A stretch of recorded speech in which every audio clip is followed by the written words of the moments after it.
guys, Brett here, connecting from UbiCentral, and today I'm going to be breaking down the new Watch Dogs 2 footage that was revealed yesterday. Now, if you haven't seen the gameplay already, I'll have a link in the description down below, and with that said, let's get started.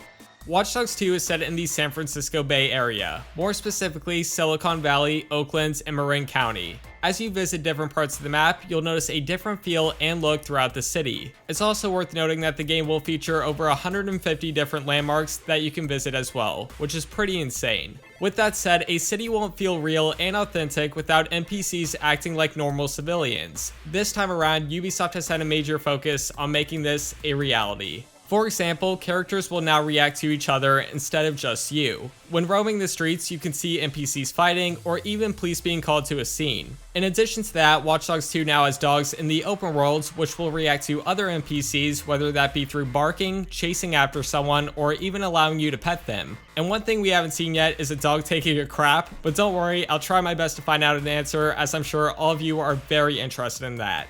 Returning back from the original game though, we have the Bloom Corporation, who will be located in Silicon Valley along with 3 other tech companies, Invite, Noodle, and Titus. Bloom will basically be playing the same role again, which is operating the CTOS, and as of now, we don't really know much about the other tech companies. Titus was featured in the original Watch Dogs though, and in this new gameplay footage, we can see a robot with their branding on it, so I think it's safe to assume that they're working on robots and AI. Also, the famous hacking group DedSec will obviously make an appearance as the main character is a member. And speaking of our main character, his name is Marcus Holloway. He's a young hacker from Oakland who uses his talents to fight against the CTOS and help DedSec grow in numbers. The reason he originally joined DedSec was because he was framed by the CTOS for a crime he didn't commit. Ubisoft developers have called him charming, socially impactful, very self-made, and a charismatic character, which is basically the exact opposite of Aiden Pierce. And don't get me wrong, I thought Aiden was decent, but I'm glad they're changing the overall tone of the game with a brand new character. Also, a moment ago I mentioned the CTOS, and if you remember the first Watch Dogs, it ended with Aiden Pierce shutting down the entire system. Well, this made Bloom triple their work on the system, which later caused the creation of CTOS 2.0. And if you hated Aiden Pierce before, you will definitely hate him now. But anyways, back to Marcus. Marcus can hack just about every mechanical or electronic thing in the game. For example, we'll now be able to hack a parked car and we can make it move forward, backwards, left, or right. And you can select which option via the D-pad on your controller. In addition to that, you can also throw an IED on a car and then control it, making a pretty sweet explosion. Another new vehicle we can hack is a forklift, and yes, I know technically you couldn't Watch Dogs, but that was just lifting it up or down. This time around, we can actually control where it moves, as well as lower or raise it. And while we're on the topic of controlling things, you can hack everyone's phone in multiple ways. In the gameplay shown, we saw Marcus call an NPC's phone to distract them, and as you progress through the game, you can upgrade this ability, making everyone's phone ring. Marcus specifically has some pretty cool gadgets at his disposal, one of those being a taser, which was actually built using a 3D printer. But yeah, this can actually allow you to take down enemies in a non-lethal way, but we'll talk about that in a moment. Also at his disposal is an RC jumper. This can attract enemies, jump around, and it's even used for interacting with things such as unplugging devices. You can also drive this in first person, which is a pretty nice option, and to be honest, this reminds me a lot of T-Bone's RC car, which isn't a bad thing at all. The last gadget that we know of so far is the quadcopter, and this is generally used for scouting, but you can also throw an IED on it if you want to. Also, there's some fun little mini games that are made specifically for it.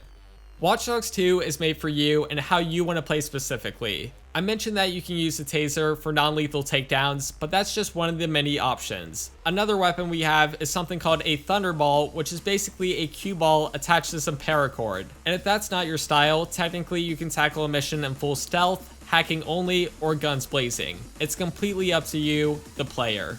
One of the biggest issues of the first game was the driving mechanics. Thankfully, the team over at Ubisoft Montreal realized this and have made some big changes. According to them, each vehicle will now feel unique and drive differently from one another, making it more accessible to the player. Now, I can't really confirm this as I haven't played it personally, but it really seems like they were being honest when they said that they're super happy with the results. And if you're somehow on the fence with them listening to feedback, they also confirmed that you can shoot from a car while driving, so there's that. And while we're on the topic of vehicles, we can actually see a green nitro being used in some of these clips, obviously to make them go faster. And for a split second, we can see an ATV, which I didn't expect at all, but I'm totally going to be driving this when the game releases.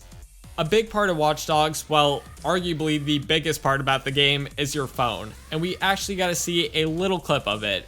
First off, I have to say, I love how you can actually see the weather forecast. I've said this so many times, but it's the smallest things that make a game, so I was just very pleased to see that. As far as apps go, you have Noodle Maps, which will be your GPS. This is also one of those major tech companies I mentioned at the start of the video. Next to that is the DedSec app, where you can find all of your missions. And then there's Research, which I'm guessing is just information you've gathered on certain characters. And returning back, we have Car on Demand, which is where you get a car delivered directly to you. And onto the second row, there is App Shop, and as of now, we don't have any word on what this is, but I'm assuming there will be some mini games or something like that. Media Player is obviously where your music is stored, and then there's Driver SF, which, if you guys know about Ubisoft, they previously made Driver San Francisco, which is a little nod to that, and I'm assuming this is some sort of racing mode. At the bottom of the phone, there is a camera where you can take your selfies and add some filters, and then after you take those, they will be saved in the gallery for you to view at any time. Then we have Contacts, which can let you join a friend's game seamlessly, and I think characters you meet throughout the single player will also be stored as contacts, but I'm not really sure. And last but not least, we have the game's options, which is pretty self-explanatory. Real quick, I did want to point out at the top you can see the follower count for DedSec, and I'm assuming when that hits the limit you get more missions and things like that. But going back to that DedSec app where your missions will be, I did want to say you can play the missions you've unlocked in any order you want, as the game isn't linear. But of course you'll eventually hit a limit, which again I believe will progress the story and give you more missions. Also, fun fact, there won't be any more towers to unlock. Thank you, Ubisoft.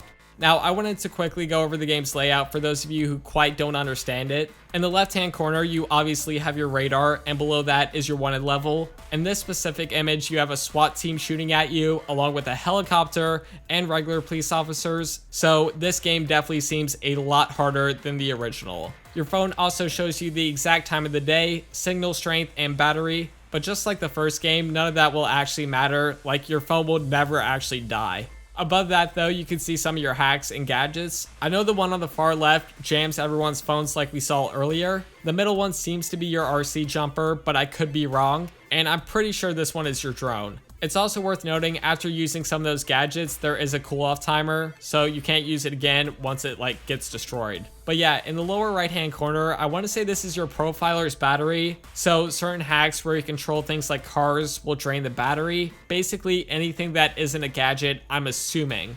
Moving on to multiplayer though, this time around you will actually run into players that are your friends. You can free roam with them, do co-op missions together, or just wave at them if that's your thing. Also, online tailing missions will return, so again, Ubisoft, if you're somehow watching this, thank you. Anyways, before I forget, there is a new feature called network hacking. This will allow you to see through walls and reveal all the hackable tools, and you can also hack them through the wall as well. Character customization is also confirmed. I made a video on that yesterday, so if you haven't seen that, definitely check it out. But yeah, I think that's just about everything I could possibly think of. I want to thank you all so much for watching this video, especially if you made it all the way to the end. It really does mean a lot. I would really appreciate it if you gave this video a like if you learned something new, as this did take a ton of time to make. As always though, to stay up to date on everything Ubisoft, make sure to subscribe right here on UbiCentral.